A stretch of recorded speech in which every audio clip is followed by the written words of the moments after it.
Assalamu alaikum everyone, here is Javeria Javed and today I am going to share my new video about accounting. Depreciation method is exchange of fixed asset. ठीक है, इस problem में हम ये discuss करेंगे कि company कभी कभी ऐसा होता है कि फ़िक्स एसेट को इस्तेमाल करने के बाद उसी फिक्स एसेट को एक्सचेंज कर लेती है न्यू एसेट से। ठीक है, अपना ओल्ड एसेट जो है वो मार्केट बेच देती है और मार्केट में जाके अपना बिल्कुल सेम एज इट इज़ वही एसेट परचेज़ कर लेती है और अपना जो ओल्ड उसने एसेट यूज़ किया हुआ था वो उसको दे देती है। ठीक है, बेसिकली एक्सचेंज कर लेती है। ठीक है, सिंपल मेथड में। On January 1st 2014 an old machine was exchange for similar machine. January 1st 2014 को जो है ओल्ड मशीन एक्सचेंज की गई सिमिलर मशीन से, बिल्कुल सेम एज इट इज़ उसी मशीन से जाके परचेज़ किया हमने नई मशीन और ओल्ड मशीन अपनी बेच दी। The new machine was price at 60,000। जो नई मशीन थी उसकी प्राइस यहाँ पे लिखी हुई है जो कि थी 60,000। And seller accepted the use machine for 21,000। और जो सेलर ने मेरी पुरानी मशीन जो कि मैं ऑलरेडी इस्तेमाल कर चुकी थी वो जो उसने एक्सेप्ट की 21,000 में की। And the balance was paid in cash. और जितना पैसा बचा वो मैंने कैश के ज़रिए पे कर दिया। आगे भी इंफॉर्मेशन दी गई है कि the cost of old machine was ₹70,000। Old machine की कॉस्ट यहाँ पे दी गई है 70,000। ठीक है, and the allowance for depreciation up to the date of exchange was 48,000। इस क्वेश्चन में आपको डेप्रिसिएशन एक्सपेंस कंप्यूट नहीं करना, इट इज़ ऑलरेडी गिवन। आपको ओल्ड मशीन की कॉस्ट पता है और उसका अलाउंस पता है तो आप आराम से कॉस्ट में से अलाउंस फॉर डेप्रिसिएशन लेस करके कॉस्ट में से आप आराम से बुक वैल्यू कंप्यूट कर सकते हैं। ठीक है, सबसे पहले मैं आप लोग से डेटा शेयर करी हूँ, डेटा मेंटेन करी ताकि आप आराम से फॉर्मूले में वैल्यूज़ को पुट कर सकें।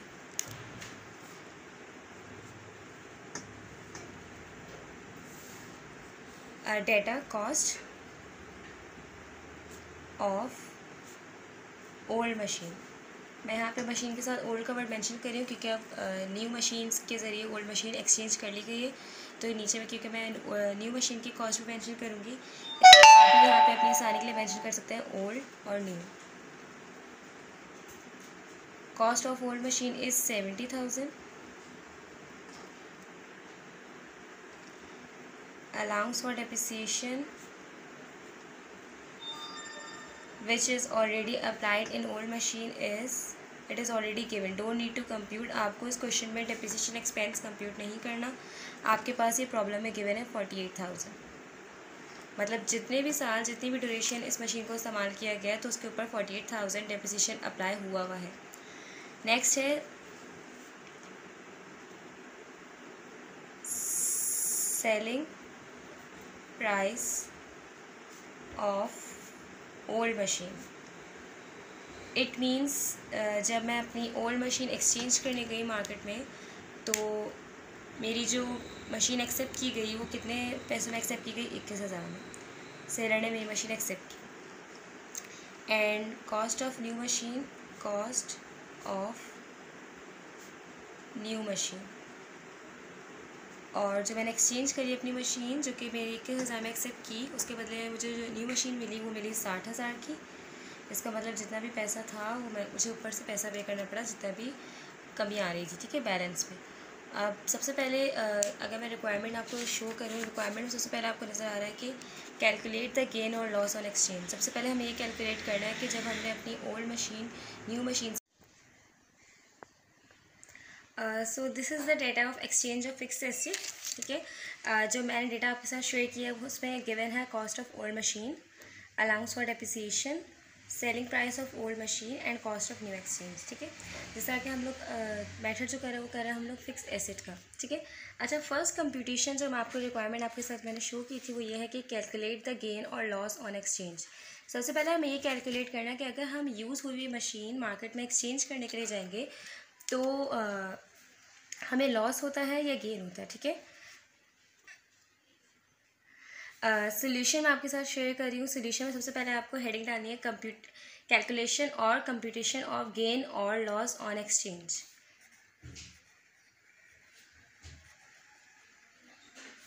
कैलकुलेशन ऑफ गेन और लॉस ऑन एक्सचेंज। अच्छा, गेन और लॉस कैलकुलेट करने के लिए सबसे पहले हमें एसेट की बुक वैल्यू पता होनी चाहिए। जब हमें बुक वैल्यू पता होगी तो फिर आराम से हम बुक वैल्यू को कंपेयर कर सकते हैं सेलिंग प्राइस से। तो हमें पता चल जाएगा कि बुक वैल्यू ज़्यादा है या सेलिंग प्राइस ज़्यादा है, ठीक है। तो बुक वैल्यू हम लोग इसमें ही इसकी कैलकुलेशन में साथ साथ ही कंप्यूट कर लेंगे। Like cost of old machine जो कि मैंने आपके साथ डेटा में शेयर की वो है 70,000। तो यहाँ पे मैं मेंशन करूँगी कॉस्ट ऑफ ओल्ड मशीन जो कि है 70,000।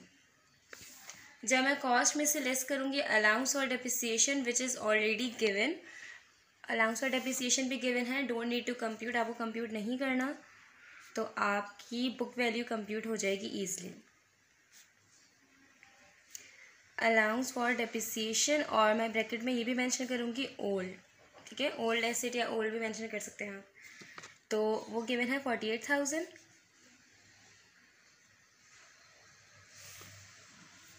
48,000 जब मैं लेस करूँगी तो मेरे पास आ जाएगी book value of old machine.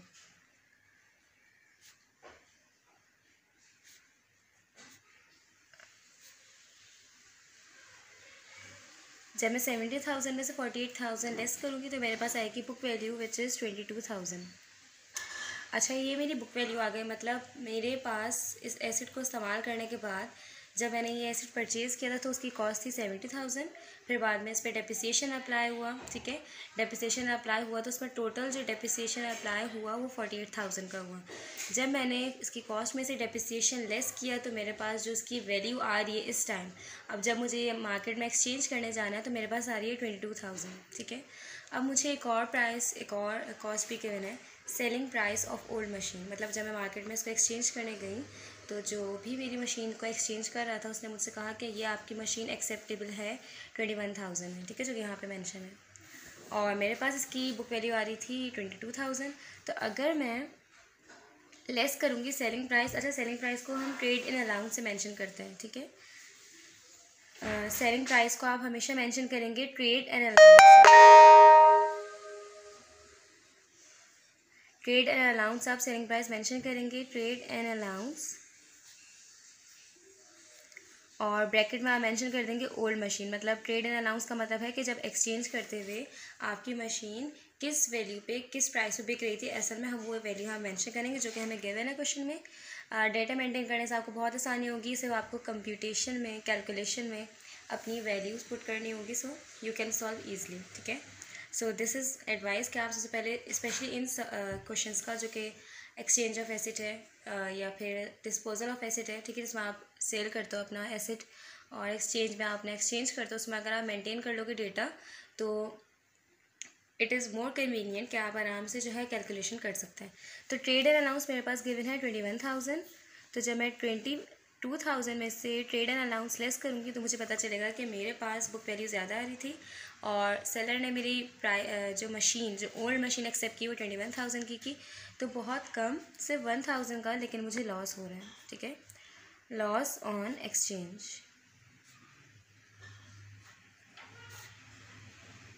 1,000 जो है मुझे लॉस बेयर करना पड़ रहा है। मतलब ये है कि मेरे पास बुक वैल्यू जो आ रही थी वो कंपैरिजन नहीं कर रही जो सेलर ने मेरी मशीन एक्सेप्ट की, ठीक है। तो 1,000 का मुझे लॉस हुआ है अपनी ओल्ड मशीन एक्सचेंज करते हुए, ठीक है। सेकंड जो मेरे पास कैलकुलेशन आप लोगों के पास शो हो रही है, calculate the cash balance to paid on exchange. जाहिर सी बात है, अगर आप अपनी ओल्ड मशीन दोगे और नई मशीन ले लोगे, ठीक है, तो ज़रूरी तो नहीं है कि आपकी ओल्ड मशीन नई मशीन के प्राइस को कंपेयर कर सके, ठीक है। जाहिर सी बात है ओल्ड मशीन की प्राइस ज़्यादा होगी और आप जो एक्सचेंज करके मतलब दे रहे हो उसकी प्राइस कम है, तो आपको ऊपर से थोड़ा बहुत कैश पे करना पड़ेगा। असल में हमें उसी कैलकुलेशन करनी है कि अगर हमें कैश पे करना पड़ रहा है तो कितना कैश पे करना पड़ रहा है, ठीक है। तो आप हेडिंग डालोगे calculation cash payment for new machine on exchange, ठीक है। आपकी ये आपका फर्स्ट सोल्यूशन था। सेकंड सोल्यूशन पे आपको क्या मेंशन करना है, calculation cash payment for new machine on exchange. Calculation cash payment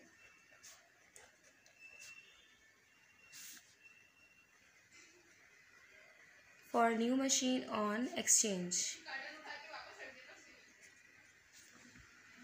सबसे पहले मुझे कंपैरिजन ये करना है कि अगर मेरी ओल्ड मशीन किस प्राइस पे बिक रही है और नई मशीन जो मैं ख़रीद रही हूँ, मतलब एक्सचेंज कर रही हूँ, उसकी प्राइस क्या है। बस इसमें इन दो वैल्यूज़ का अगर मैं कंपैरिजन कर लूँगी तो मुझे पता चल जाएगा कि मुझे कैश कितना पे करना है बैलेंस करने के लिए, ठीक है। तो अब हम डाटा का अपना शो करूँ मैं आपके साथ।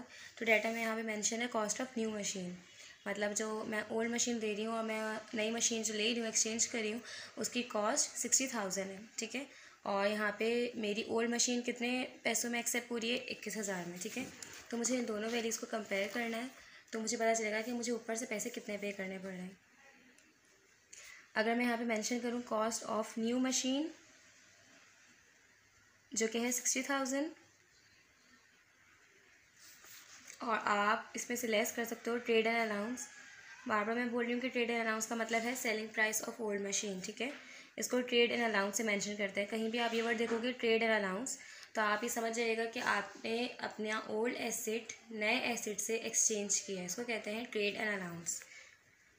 आप ब्रैकेट में मेंशन करते रहोगे ओल्ड या ओल्ड मशीन, कुछ भी आप मेंशन कर सकते हैं, ठीक है।